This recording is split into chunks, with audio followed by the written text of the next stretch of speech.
আন্তর্জাতিক বাজারের সঙ্গে সমন্বয় করে জ্বালানি তেলের দাম বাড়ানো হয়েছে। ডিজেল এবং কেরোসিনের দাম প্রতি লিটার ১০৪ টাকা থেকে ১ টাকা বাড়িয়ে ১০৫ টাকা করা হয়েছে। অকটেনের দামও ১২৫ থেকে ১ টাকা বাড়িয়ে ১২৬ টাকা এবং পেট্রোলের দাম ১২১ টাকা থেকে ১ টাকা বাড়িয়ে ১২২ টাকা সমন্বয় করা হয়েছে। নতুন এই দাম মধ্যরাত থেকে কার্যকর হবে। রাতে জ্বালানি ও খনিজ সম্পদ বিভাগের এক প্রজ্ঞাপনের মাধ্যমে এ তথ্য জানানো হয়েছে।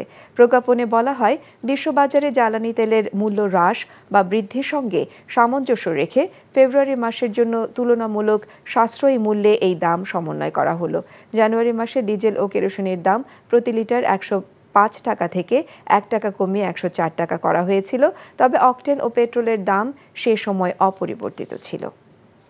যমুনা রাইস কুকারে আছে 3-in-1 function. Jamuna rice cooker, smart রান্নায় আধুনিক জীবন।